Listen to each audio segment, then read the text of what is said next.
Alors maintenant, on va passer à une deuxième partie. Montrer que dans le cas d'un mouvement rectiligne sinusoïdal, la vitesse v de t est aussi fonction sinusoïdale de la forme v de t est égal à Vm sinus de pi t, t plus phi v. On exprimera Vm en fonction de xm ainsi que phi v en fonction de phi x. C'est très simple, hein? Alors regardez très bien. Regardez comment est-ce qu'on va faire. On sait que quoi? On sait que au fait x de t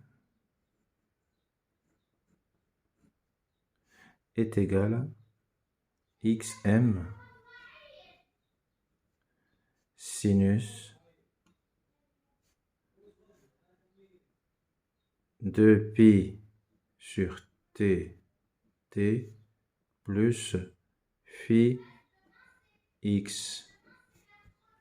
Et on sait que la vitesse v de t, et on sait que la vitesse v de t est égale à la dérivée par rapport au temps de x de t.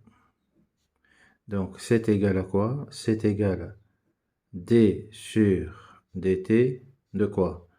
De xm sinus de pi sur t, t plus phi x. Alors, xm est une constante, donc je peux la faire sortir dehors. Donc finalement, v de t est égal à quoi? Est égal à xm. Donc, qu'est-ce que j'ai fait sortir? Puisque c'est une constante, je la fais sortir dehors. Regardez très bien.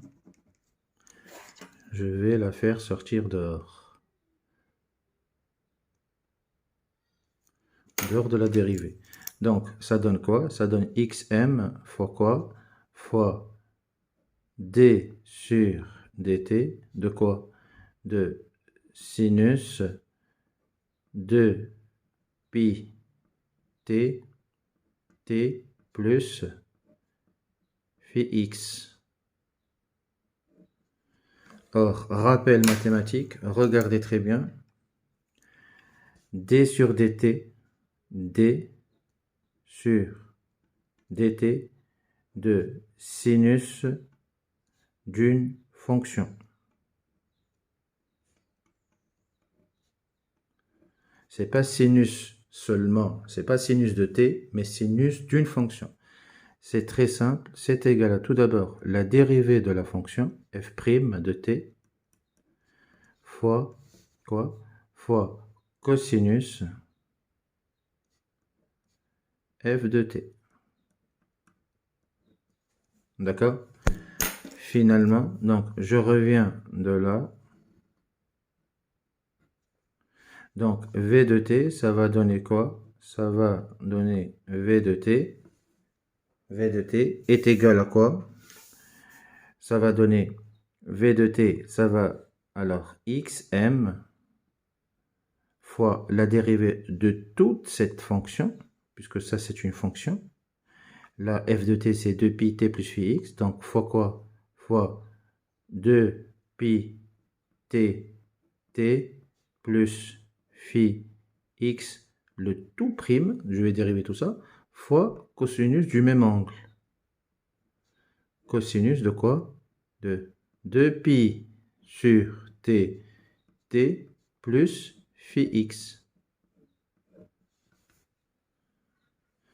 D'accord? Ok? Bon.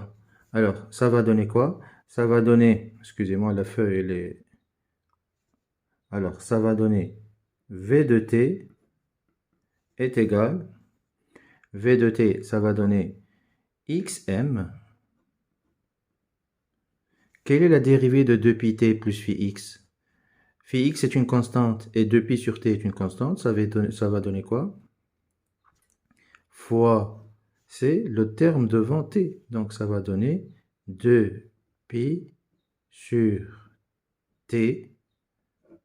La dérivée de 2pi sur t fois t plus phi x, c'est 2pi sur t. Fois quoi? Fois cosinus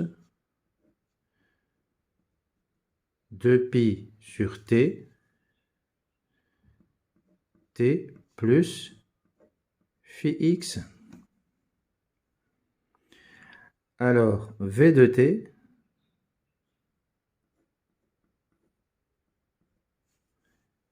t, ça va donner quoi finalement? Alors,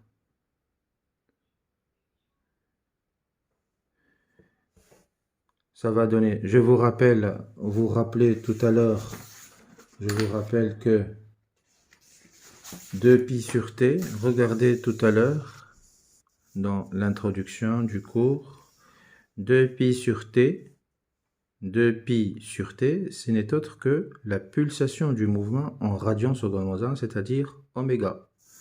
Donc, on peut remplacer quoi?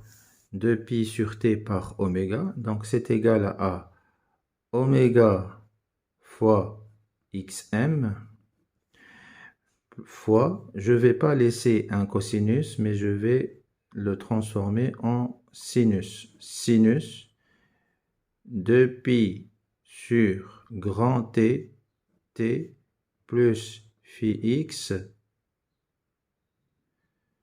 plus pi sur 2. Pourquoi j'ai fait ça? Alors, comment j'ai pu faire ça? Ben, tout simplement, c'est une règle mathématique. La voici. Sinus cosinus x égale à sinus x plus pi sur 2. D'accord? Je répète, cosinus x, c'est sinus x plus pi sur 2. Donc, du coup, ça m'a donné ça. Et là, on retrouve une forme qui nous rappelle quoi?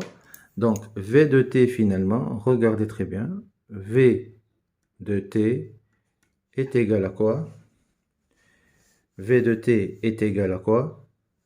Est égal à oméga xm. Ça, c'est quoi? Ça, c'est la valeur de la vitesse maximale fois sinus 2pi sur t, t plus phi x plus pi sur 2 n'est autre que l'angle, la phase initiale, phi v. Avec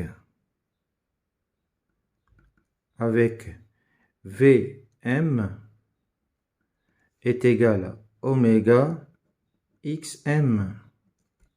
Ouais, donc ça c'est Vm.